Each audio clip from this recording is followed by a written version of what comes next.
The Young and the Restless spoilers shock, Friday's full episodes July 4, 2025. As tensions escalate in Genoa City, the stage is set for confrontations, secrets, and revelations. Kane Ashby, always a master of navigating his complex web of relationships, finds himself in a precarious situation as he tries to explain himself to Chelsea Lawson. The two of them share a history filled with unspoken emotions and lingering questions, and now, the time for confrontation has come. Kane's quick visit to Genoa City raises Chelsea's suspicions. She's aware that his presence in town isn't just a casual stop. The weight of the conversation hangs in the air as Kane attempts to play it cool, as if everything is just as it should be. But Chelsea, always sharp and perceptive, isn't easily fooled. "Why are you here, Kane?" Chelsea asks, her tone laced with curiosity yet tinged with caution. Kane shrugs, flashing a small, almost rehearsed smile. "I'm just here on a quick trip." Back on track, ready to take over the world, he replies, his voice casual, but there's something beneath his words that Chelsea can't quite place. Chelsea's mind races as she tries to figure out if there's more to his visit than he's letting on. The underlying tension between them only deepens as Chelsea presses on, her voice more pointed now. "Are you going to see Lily? Back home to be with her?" Kane's demeanor shifts just slightly, enough to make Chelsea raise an eyebrow. He doesn't answer immediately, and Chelsea feels her suspicion grow. "What's the real reason you're here?" she presses, trying to break through his calm facade. Kane looks away for a moment, then meets her gaze again, his expression unreadable. "Lily's in France. She's there to meet Aristotle Dumas," he says, his words nonchalant but revealing. Chelsea's eyes widen in surprise, and she can't help but ask the obvious question. "How do you know that?" Chelsea asks, a mix of disbelief and curiosity creeping into her voice. "Everyone is trying to get in touch with her, but no one has been able to reach her." Kane's response is chilling in its simplicity. "I know him very well." His tone holds an edge, one that suggests he knows far more than he's letting on. Chelsea's mind races with the possibilities. How does Kane know so much about Dumas, and why is he so calm about it all? Why does it feel like there's more going on behind the scenes? As if sensing her mounting frustration, Kane attempts to calm her nerves. "There's no need to worry about Dumas. I'll tell you everything soon, but right now, I have to catch my flight," Kane says, his tone softening slightly. But Chelsea's unease remains, lingering like a shadow that won't go away. As Kane begins to walk away, the silence between them thickens, and Chelsea is left with more questions than answers. Meanwhile, across the world in France, Devin Winters finds himself at odds with Amanda Sinclair, whose loyalty to Kane seems unshakable. Devin, ever the pragmatist, isn't buying into Kane's carefully crafted story. His suspicions run deep, and he isn't afraid to confront Amanda about the truth. "Amanda, where's your boss? Where is Kane?" Devin demands as he stands before her, frustration boiling over. He's tired of the secrecy, the games, and the lack of transparency. "Why won't you tell me what this whole trip is really about?" Amanda's face tightens, her professional mask slipping just slightly. "Kane has made his intentions clear," she replies, though her tone doesn't convince Devin. It's evident that Amanda isn't as forthcoming as she wants to appear, and Devin knows there's more to this story than she's letting on. The pieces aren't adding up, and it's becoming more and more obvious that Kane's influence in this situation is far-reaching, especially with Dumas involved. Devin's eyes narrow as he presses further. "What exactly is Kane's plan, Amanda? And what does Dumas have to do with it? Why are we all tangled up in this mess?" Amanda sighs, trying to mask her discomfort, but Devin isn't backing down. "I don't have all the answers, Devin. But Kane's made it clear that everything will be revealed in time. For now, I can't say much more." Devin's frustration continues to mount. He doesn't trust Kane, not after everything that's happened, and he certainly doesn't trust the secrecy surrounding Dumas. There's a storm brewing, and Devin knows it's only a matter of time before everything comes crashing down. But the question remains, when the truth comes to light, will anyone be ready for the consequences? Back in Genoa City, Phyllis Summers, ever the opportunist, has been lurking in the shadows, listening in on conversations, picking up on the things others might miss. Her knack for finding herself in the middle of situations she's not meant to be in has always made her both a valuable ally and a dangerous adversary. As Phyllis listens from a distance, she pieces together what she can about Kane's secretive movements. She knows something is off, but what? How is Kane involved with Damas, and what does this mean for everyone else in Genoa City? Phyllis isn't one to let secrets stay hidden for long, and as she listens to the growing tension between Kane, Chelsea, and Devin, she knows that the answers she's seeking are just within reach. Phyllis's curiosity is piqued, and her instincts tell her that she's on the cusp of uncovering something major, something that could shift the balance of power in Genoa City forever. She may not have all the pieces yet, but she's determined to find out what's really going on. And when she does, the fallout is sure to be explosive. As the stakes rise and the drama intensifies, it's clear that Kane's actions will have far-reaching consequences. His carefully laid plans are beginning to unravel, and those who thought they could play him are realizing just how dangerous it is to challenge someone who knows the game better than anyone. For Chelsea, Devin, Amanda, and Phyllis, the stakes couldn't be higher. And as Kane's secrets come to light, they'll all have to decide how far they're willing to go to uncover the truth, before it's too late.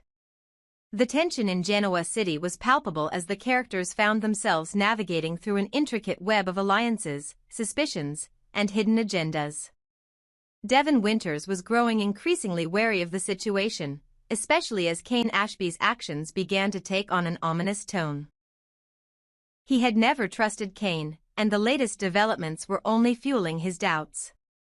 Devin asked, his voice dripping with skepticism as he confronted Amanda Sinclair about the lack of communication surrounding Kane's whereabouts. Amanda, ever the composed professional, tried to temper Devin's growing frustration. "A storm has blown through," she replied calmly, though the situation was far from calm.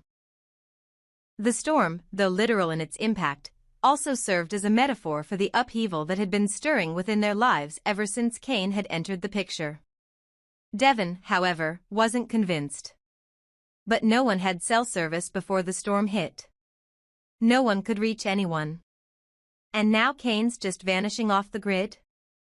"This smells like something Colin would do," he pointed out, his suspicions rising as he pieced together the troubling patterns. Kane's sudden disappearance after a storm, and the way he had been manipulating things behind the scenes, was starting to remind Devin too much of the kind of games his estranged father, Colin, would play. Amanda tried to dismiss the connection, but Devin wouldn't let go of his theory. "You're telling me Kane's been playing us this whole time?" he asked, his voice tinged with frustration. "And now, you're going to tell me to trust him? What's next?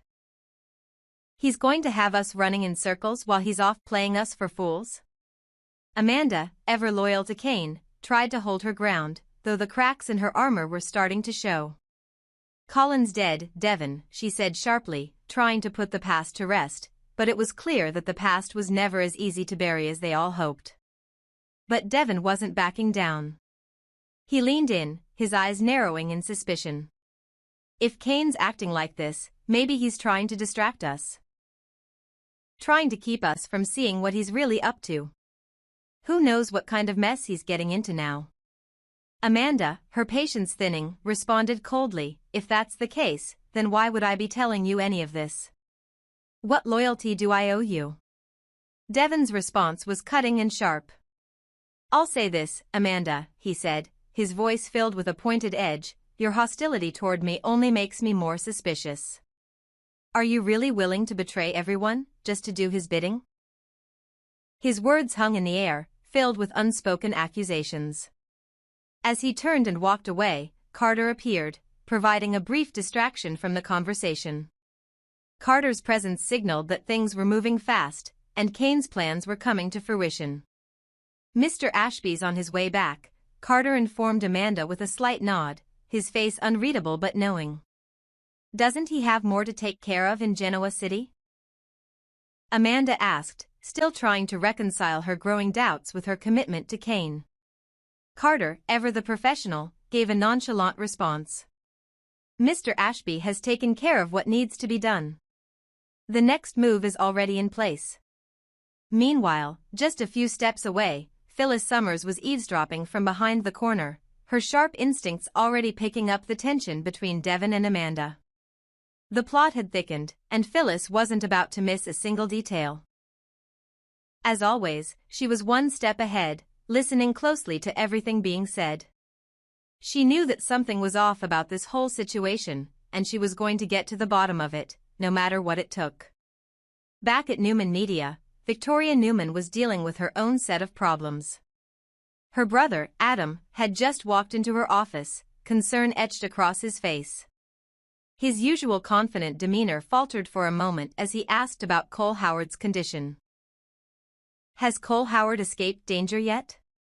Adam asked, his voice tense. Victoria looked up at him, her face lined with worry as she gave her update. "There's little to no change," she said, her voice tinged with frustration. "The antibiotics aren't working. But at least we don't have to keep going back to Chicago. Cole's been transferred to Memorial Hospital here in town. For now, at least, we're keeping him in one place." Adam nodded, though his thoughts were far from settled. The situation was far from simple. The more they tried to help, the more tangled the web of lies and hidden truths became. Cole's recovery was just one more complication in the growing list of issues they had to manage. Victoria stood up from her desk, walking toward the window. "I just wish things could go back to normal. But with everything that's happening with Kane and Dumas." She trailed off, her voice catching slightly. She didn't need to finish the sentence. Adam knew exactly what she meant. The sense of unease had only deepened in recent days, with no sign of relief in sight. Adam's mind was racing. He had been dealing with so many moving parts lately, trying to keep everything under control. But with Kane's return to town, along with his ongoing scheme involving Dumas, Adam couldn't shake the feeling that something far bigger was unfolding. Every step they took seemed to lead them deeper into a labyrinth of danger. "Have you heard anything more from Kane?" Adam asked, his voice laced with suspicion. Victoria's eyes flickered toward him. "No. Not a word. But I don't think that's going to last. Kane's always been one to stay in control of things, and I suspect he's gearing up for something bigger. We just don't know what yet." As they stood there in the quiet of the office, the weight of the situation pressed down on them both. Adam and Victoria had no choice but to prepare for the storm that was coming. And they both knew it would take everything they had to weather it.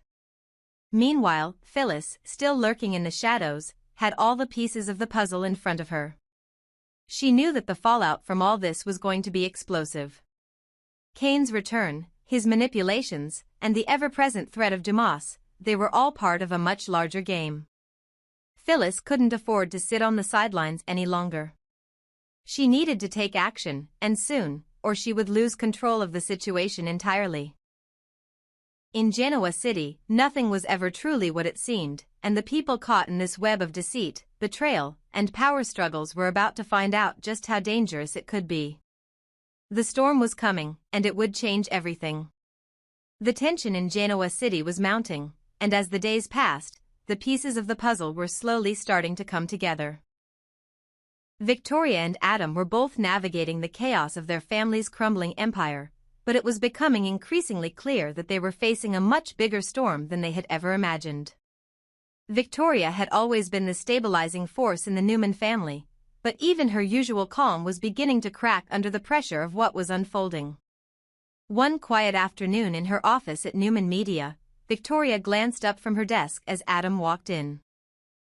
His expression was tense, a reflection of the worry that had taken root in both of their hearts. As he sat across from her, she could see the unease in his eyes. There was no escaping the mounting uncertainty surrounding their family's future.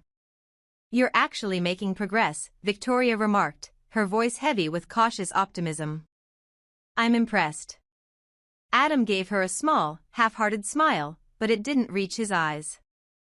I'm just doing what needs to be done, he replied, his voice tired. I've tried to get in touch with our father, but no luck. It's the same with the others. I've reached out to everyone I could think of, and no one's responding. Victoria's frustration mirrored his. It's terrifying, she said softly, leaning back in her chair. I don't like it. Not one bit. Adam shook his head, his thoughts racing. I can't imagine what could prevent the entire guest list from being able to contact the outside world. It just doesn't make sense. Victoria sighed, her fingers tapping on the desk nervously. You're right. It feels like we're running out of time, and no one is saying anything. This isn't just a coincidence. Something is going on, and we're not getting the full picture. Adam leaned forward, his voice taking on a more urgent tone. I've learned something concerning. Arabesque, Dumas Company, has been buying up properties all around town. And I just found out they've purchased the sports club as well. Victoria's eyes widened. The sports club? How is that possible? That's not just a small purchase. Adam nodded gravely. It's worse than we thought. Dumas is making moves in every corner of the city. But that's not all.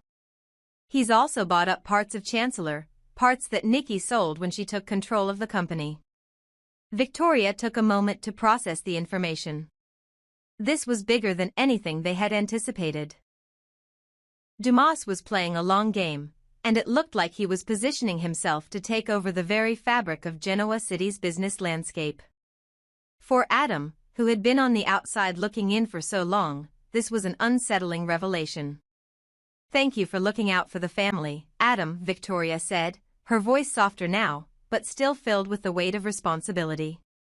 It's a relief to know we can count on you. Adam gave a short laugh, though there was no humor in it. Are you actually complimenting me for doing my job? He asked, his tone laced with disbelief. It was rare for Victoria to show appreciation in such a direct manner, especially given the tense history between them. Victoria met his gaze, her expression serious. You're doing more than your job. You're holding things together in a way none of us expected. Before Adam could respond, the door to her office opened, and Chelsea walked in. There was something different about her, though Adam couldn't quite put his finger on it. She had a look in her eyes that suggested she had just been through something strange, or perhaps something unsettling. Victoria stood up and excused herself, leaving Adam and Chelsea alone in the room. As Victoria walked out, Chelsea took a seat across from Adam, her eyes scanning his face with a sense of curiosity mixed with concern.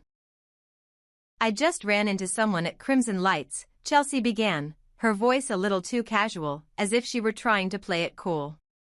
But Adam could sense the unease in her tone. It was Kane. Adam's brows furrowed.